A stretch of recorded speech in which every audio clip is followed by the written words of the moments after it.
శ్రీ మహాగణాధిపతి నమః. శ్రీ గురుభ్యో నమః. యమధర్మరాజు పాపాల గురించి చెప్తున్నాడు. విప్రుడు శస్త్రజీవి అయిన సంధ్యావందనం హరిభక్తి విహీనుడైన స్వర్ణోమాబ్దంగా అతడు శరకూపాదుల్లో ఘోరమైన శిక్షలు అనుభవిస్తాడు. అంటే సంధ్యావందనం చేయలేనివాడు. కారాగారంలో బంధించి ప్రజలను ప్రమత్తుడై హింసించేవాడు గోళకొండ నరకానికి పోతాడు. అది సలసగా కాగే నీటిలో కొతకొతలాడే బురదతో భయంకరంగా ఉంటుంది. వాడి కోరలతో పెద్ద పెద్ద పురుగులు ఎగురుతూ ఉంటాయి. అవి కుడుతూ ఉంటే ఆ కుండంలో ఉరుకుతాడు. హింసించిన ప్రజల శరీరం మీద ఉన్న వెంట్రుకలు ఎన్నుంటాయో అన్ని సంవత్సరాలు శిక్ష అనుభవిస్తాడు. అటుపైన ప్రజలకు సేవకుడిగా జన్మించి పాప ప్రక్షాళన చేసుకుంటాడు.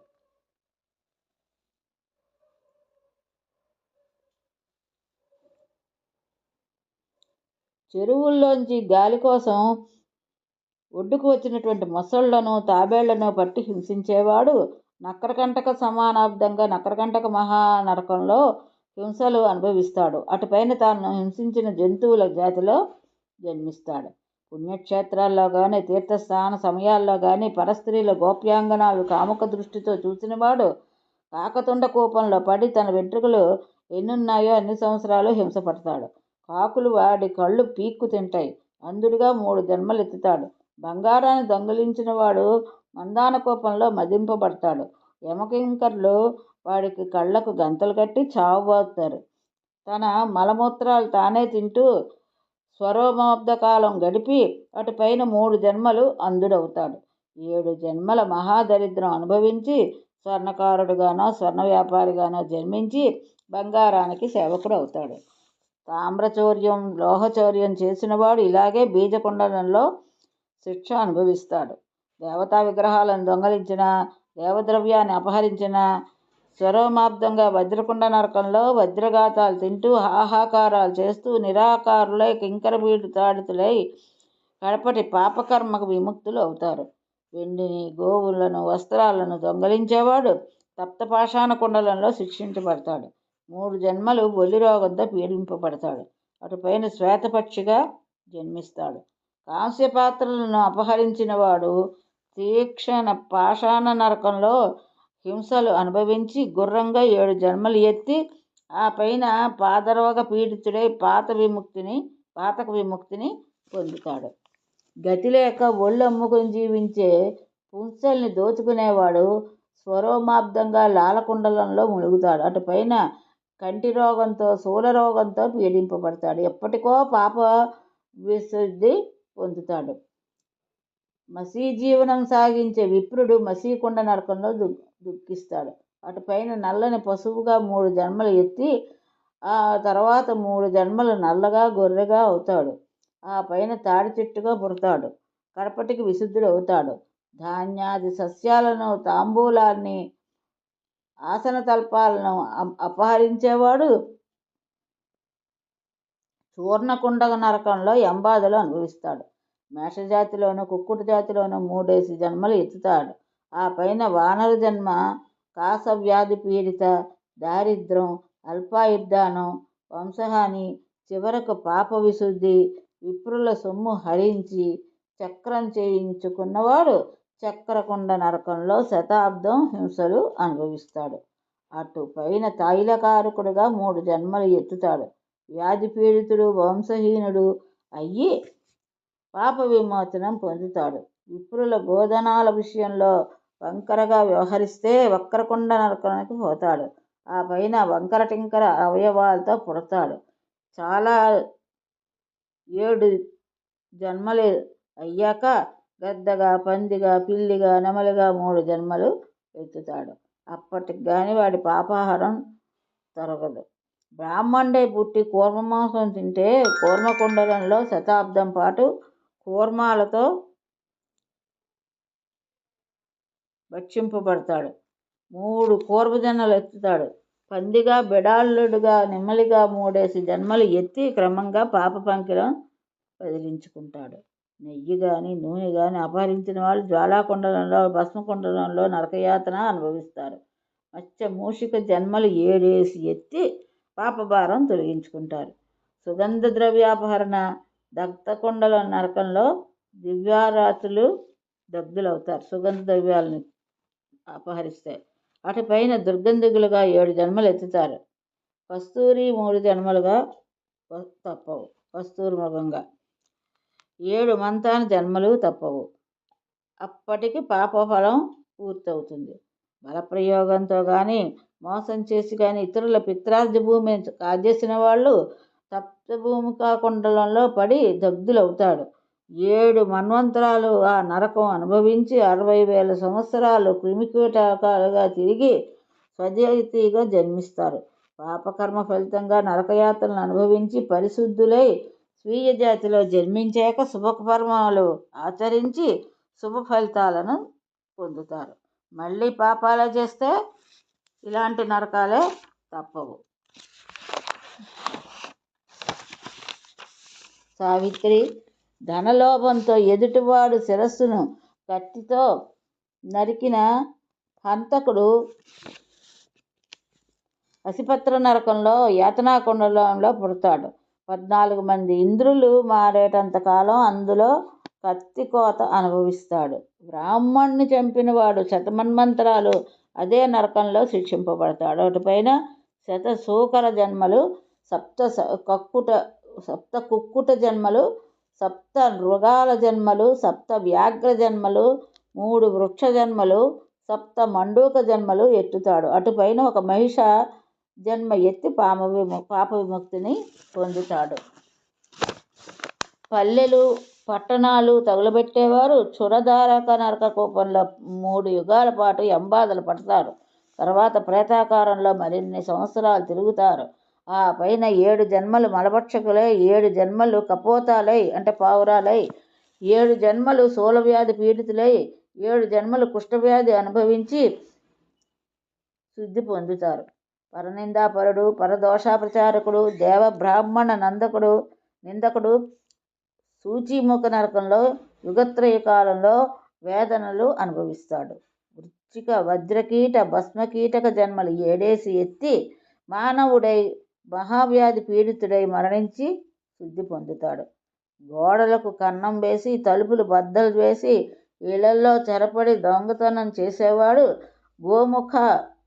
గోకాముఖ నరకంలో 3 యుగాలు యమకింకర బాధలు అనుభవిస్తారు. గిత్తలు, గొర్రెపొటేళ్ళు, మేకపోతలు కొమ్ములతో కుమ్ముతూ ఉంటే, గిట్టలు మట్టగిస్తూ ఉంటే ఆహాకారాలు చేస్తాడు. ఆ పైన వ్యాధిగ్రస్తమైన ఎద్దుగా 7 జన్మలు మేషజాతిలో, 3 జన్మలు చాగజాతిలో, 3 జన్మలు ఎత్తి మానవుడిగా దరిద్రం, నిత్యరోగంతో, భార్యావియోగంతో, బంధు వియోగంతో అన్నీ అనుభవించి పాపకర్మ విముక్తుడు అవుతాడు.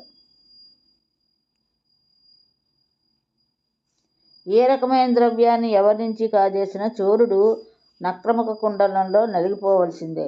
3 శతాబ్దాల పాటు యమభటుల దండతాడనలు తినవలసిందే. ఆ పైన రోగిష్టిగా ఎద్దుగా 7 జన్మలు దుఃఖించి మానవుడై మహారోగిగా అందరితోనూ ఏవగింపబడి కడపటికి పరిశుద్ధుడవుతాడు. ఏనుగుల్ని, గుర్రాల్ని, పశువుల్ని చంపినవాడు గజ దంశకూపంలో 3 యుగాల పాటు యాతనలు అనుభవిస్తాడు. నాగదంతాలతో యమకింకరులను కుళ్ళబొడుస్తుంటే కుయ్యో మొర్రోమని పెడబొబ్బలు పెడతాడు. అటుపైన ఆయా జంతువులుగా 3 జన్మలు ఎత్తుతాడు. నరుడై శుచి అవుతాడు. దప్పికతో వచ్చి నీళ్లు తాగుతున్న ఆవును తరిమివేసిన మానవుడు గోముఖ నరకంలో పడి పురుగులతో తాగుతున్న నీళ్లలో మొగ్గుతాడు. మన్వంతర కాలం ఈ శిక్ష అనుభవిస్తాడు. నరజన్మ ఎత్తి మహారోగ పీడతో మరణించి పాప ప్రక్షాళన పొందుతాడు. గోహత్య, బ్రాహ్మణ హత్య, స్త్రీ హత్య, భిక్షుహత్య, భ్రూణహత్య అంటే గర్భస్రావం చేసిన వారు, పొందుకోరరాని స్త్రీని పొందినవారు కుంభీపాక నరకంలో చతుర్దశేంద్ర సమకాలం హింసలు అనుభవిస్తారు. యమదూతలు నలిపేస్తారు, నిప్పుల్లో తోసేస్తారు, ఇనుపముళ్ళ పొదల్లోకి విసిరేస్తారు, కాగుతున్న నూనెలో ముంచేస్తారు, సలసలతాడుతున్న తామ్ర లోహ ద్రవంలో వేపేస్తారు. ఇన్ని అనుభవించి 100 గ్రద్ద జన్మలు, 100 పంది జన్మలు, 7 కాకి జన్మలు 7 సర్పజన్మలు ఎత్తి 60,000 సంవత్సరాల పాటు కృమిగా జీవించి ఆ పైన ఎద్దుగా 7 జన్మలు ఎత్తి మనిషై పుట్టి దరిద్రుడై కుష్ఠరోగ పీడితుడై అప్పటికి పాపభారం తొలగించుకుంటాడు. ఇక బ్రహ్మహత్య సమానాలైతే మానినీమణి ఇక్కడ మరొక విషయం చెప్తున్నాను, నువ్వు తెలుసుకోవాలి. బ్రహ్మహత్య అంటే బ్రాహ్మణ్ణి చంపడం అనేదే కాదు, ఇంకా చాలా రకాలు ఉన్నాయి. శ్రీకృష్ణాది దేవతల పట్ల భేదబుద్ధిని పాటించి ఆదరాదరాలు చూపిస్తే అది బ్రహ్మహత్యా పాతకం సదృశం. అలాగే ఇష్టదైవము, గురువు, తల్లిదండ్రులు వీరి పట్ల హెచ్చుతగ్గులు పాటించిన వాడు దైవభక్తుల పట్ల భేదబుద్ధిని చూపించిన, విప్రపాదోదక సాలగ్రామ శిలోదక మధ్య భేదం పాటించిన, హరిహర నైవేద్యాలు మధ్య తారతమ్యం పరిగణించిన, హరిహరాదుల మధ్య భేదబుద్ధి పాటించిన, శివభక్తులకు శక్తియుక్తులకు శక్తి శాస్త్రాలను దేశించిన, పితృదేవాతిథులను పరిత్యజించిన, హరిని హరిభక్తులను నిందించిన, అర్చించకపోయినా సర్వశక్తి స్వరూప మహాదేవిని నిందించిన, కృష్ణాష్టమి, శ్రీరామనవమి, శివరాత్రి, ముక్కోటి ఏకాదశి, రవివార వ్రతం ఈ 5 పర్వదినాలు జరపకపోయినా, అంబువాచి భూకన్నం చేసిన, అంటే ప్రతి నెల ఆరుద్ర నక్షత్రంలో ప్రథమ పాదం నుంచి 3 రోజుల పాటు భూదేవి రజస్వలగా ఉంటుంది. దాన్ని అంబువాచి అంటారు. ఆ సమయంలో భూమిని దున్నకూడదు.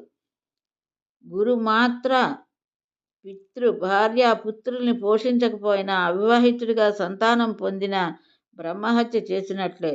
ఇది అతి దేశిక బ్రహ్మహత్య.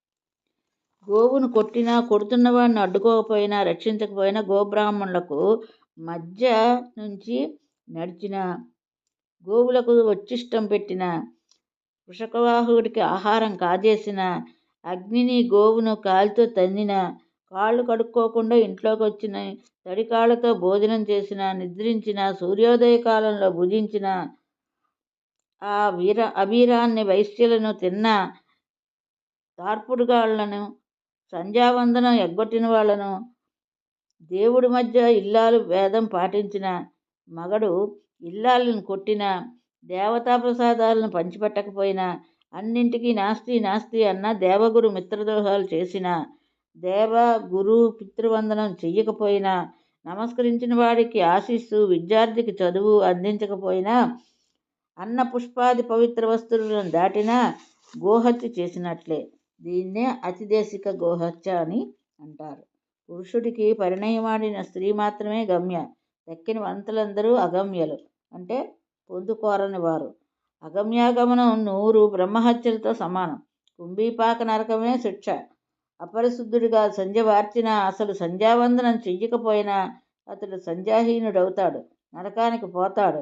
వైష్ణవ, శైవ, శాక్త, సౌర, గాణవ మహామంత్రాల్లో ఏదో ఒకటి ఉపదేశంగా పొంది ఉపాసించాలి. అహంకరించి ఏ ప్రదేశము పొందనివాడు, ఏ మంత్రోపదేశము పొందనివాడు అదీక్షితుడు. ఇతడికి నరకం తప్పదు.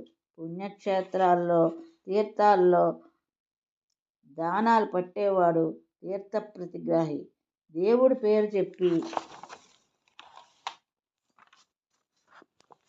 పొట్ట పోసుకునేవాడు దేవలుడు. సంధ్యాపూజా విహీనుడు, ప్రమత్తుడు, పతితుడు అంటారు. వీరితో పాటు గ్రామయాజి, విప్రుడై ఇతరుల ఇంట భుజించిన వాడు కుంభీపాక నరకంలో పడతాడు. ఇంకా ఎవరెవరు ఏ కొండలు వెళ్తారో చెప్తాను, సాధ్వి ఆలకించు. సావిత్రి దేవతలను సేవించిందే కర్మ వినాశనం కానే కాదు. సత్కర్మలు స్వర్గసుఖాలకు, జీవశక్తికి, దుష్కర్మలకు, నరకయాతనకి, దేహసిద్ధికి హేతువులు. వైశ్యాధనము అనుభవించేవాడు వైశ్వాగమనము చేసిన బ్రాహ్మణులకు కాలసూత్ర నరక కోపంలో శతవర్షాలు కష్టాలు అనుభవించి పై జన్మలో రోగపీడితుడు అవుతాడు. అటుపైన శుచి అవుతాడు. ప్రస్తావన వచ్చింది కనుక స్త్రీలలో భేదాలు చెప్తాను విను. ఒకటికి అగ్నిసాక్షిగా పరిణయం ఆడి త్రికరణ శుద్ధిగా అతడితో జీవించేది పతివ్రత. రెండో వారితో సంపర్కం పెట్టుకునేది కొలట. ముగ్గురితో ఉన్నది దర్శిని, నలుగురితో పుంచలి, ఐదుగురితో వేశ్య, ఆరుగురితో పుంగి, ఏడుగురితో యనమండుగురితో ఇంకా పైన పురుషులతో సంపర్కం చేస్తే మహావేశ్య. సర్వ జాతుల్లోనూ ఇది అస్పృశ్యత. కొలట నుంచి మహావేశ్య వరకు ఎవరిని పొందినా ద్విజుడు కాలసూత్ర నరకాన్ని పోవడం తథ్యం.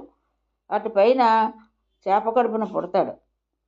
కొలటగామి 1 శతాబ్దం, దర్శినిగామి 4 శతాబ్దాలు, పుంచలిగామి 6 శతాబ్దాలు, వేశ్యగామి 8 శతాబ్దాలు, పుంగిగామి 10 శతాబ్దాలు ఆ నరకంలో ఉంటారు. మహావేశ్యగామి 100 శతాబ్దాలు నరకయాతన అనుభవిస్తుంది. అలాగే వీరు వరుసగా తిత్తరి, వాయిన, కోకిల, వృక, శూకర, సాల్మలీల జన్మలు 7 ఎత్తుతారు. సూర్యచంద్రగ్రహణాల రోజున జ్ఞానహీనుడై భోజనం చేసినవాడు అరుంధత నరకంలో మెతుక్కి ఏడాదిగా దుఃఖాలు అనుభవిస్తాడు. అటుపైన ఉదరరోగ పీడితుడిగా జన్మిస్తాడు. తనువంశోన్మాలతో అంటే పుళ్ళు, గుడ్డివాడిగా, దంతహీనుడిగా దొరపిల్లుతాడు. కడకకు కర్మఫలం పూర్తయి శుచి అవుతాడు. నిశ్చయితాంబూలాలు పుచ్చుకుని మరొకరితో కన్యాదానం చేసినవాడు పాంసకుండ నరకానికి పోతాడు. పాంసువులే తింటూ 100 ఏళ్ళు తల్లడిల్లుతాడు. వీడిని యమదూతలు శరతల్పం మీద పొర్లిస్తారు. పార్థివలింగం చేసి భక్తితో అర్చించని విప్రుడు శివుడికి కోపానికి గురి అవుతాడు. శూలప్రోత నరకంలో శతాబ్దం పాటు క్లేశాలు కుడిచి స్వాపదంగా 7 జన్మలు ఎత్తుతాడు. అటుపైన దేవలుడిగా 7 జన్మలు ఎత్తి కర్మఫలాన్ని అనుభవించి తన కర్మఫలాన్ని పూర్తి చేసుకుంటాడు. విప్రుడుని భయపెట్టినవాడు, అతడి దేవతార్చనది సత్కర్మలను అడ్డు తగిలినవాడు ప్రకంప నరకంలో విప్ర రోమాబ్జ పర్యంత విలపిస్తాడు. అధికారి వైపు ధిక్కారంగా కోపంగా చూసినవాడు కటువుగా ఎదిరించి పలికినవాడు సాల్ముఖ నరకంలో పడతాడు. అక్కడే ఆ కింకర్లు రోజు అతడి నోట్లో ఉల్కలను పడేస్తారు. వాడి శరీరం మీద వెంట్రుకలన్నీ సంవత్సరాల పాటు దండతాడనాలు రుచి చూస్తూ యాతనలు పడతాడు. అటుపైన 7 జన్మలు ఆడదిగా పుట్టి వితంతువుగా అవుతాడు. అప్పటికి గాని కర్మానుఫలం పొందలేడు. ఇతరులతో సంపర్కం పెట్టుకున్న బ్రాహ్మణి అంధకూప నరకానికి పోతుంది. 14 మంది ఇంద్రులు మారేదాకా యమకింకర్ల బాధలు అనుభవిస్తుంది. అటుపైన కాకిగా 1000 జన్మలు ఎత్తుతుంది. పందిగా 4 జన్మలు ఎత్తుతుంది. 100 జన్మలు ఎత్తుతుంది. మృగాలిగా, కుక్కుటిగా, సారావతిగా, వానరిగా 107 జన్మలు ఎత్తి కడపటికి మళ్ళీ మానవిగా రజక గృహంలో పుట్టి క్షయరోగ పీడితురాలై పుంసలిగా మారి పుష్టివ్యాధిలోనై మరణిస్తుంది. అప్పటికి దుష్కర్మ ఫలం అవుతుంది.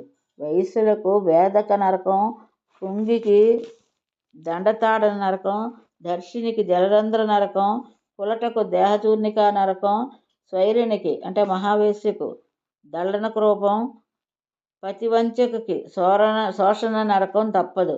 శతాబ్దాల పాటు ఈ నరకకుండాల్లో వారు యమదూతలతో శిక్షను అనుభవిస్తారు. మన్వంతర కాలం విన్మూత్ర భక్షణ చేస్తారు. ఆ పైన మలక్రిమి 1,00,000 సంవత్సరాలుగా జన్మనెత్తి కర్మ విశుద్ధి చేస్తారు. సవర్ణ పారషాదకులు అంటే ఏ కులం వాడు ఆ కులం పరకాంతతో కషాయ నరకకుండంలో పొర్లుతాడు. కషాయ తప్తోదక తాగుళ్ళు 100 ఏళ్ళు తాగుతూ 100 ఏళ్ళు యాతన పడతాడు. అనులోమ విలోమ పారదర్శక అంటే అగ్రవర్ణ నిమ్నవర్ణ పరకాంత సంగమం, స్త్రీ పురుషులిద్దరూ కూపంలో శూర్ప కారకృమి దష్టులవుతారు. యమదూతలు కాగిన మూత్రం తగ్గించుతారు. దండతాదనలు సరి అటుపైన వరాహంగా చాగలంగా 7 జన్మలు ఎత్తి కర్మ విశుద్ధి పొందుతారు. తులసీదళాన్ని చేతిలో పట్టుకుని ప్రతిజ్ఞ చేసి మాట తప్పినవాడు జ్వాలాముఖ నరక కోపంలో గంగాజలంలో గోవు విప్రుడు సాక్షిగా ఆడి తప్పినవాడు, దేవప్రతిమ ఎదుట శపథం చేసినవాడు, జారిపోయిన కుడి చేతితో కుడి చేయి వేసి ఆడి తప్పినవాడు, దేవాలయంలో మాట తప్పినవాడు, వీళ్ళంతా అదే నరక కోపంలో మటమటలాడతారు. మిత్రద్రోహి, కృతజ్ఞుడు, విశ్వాసఘాతకుడు, కూటసాక్ష్యం చెప్పేవాడు, వీళ్ళందరూ కూడా జ్వాలాముఖ నరకం కోపమే. చతుర్దేశకాంత పర్యంత శిక్ష అనుభవించిన మ్లేచ్ఛ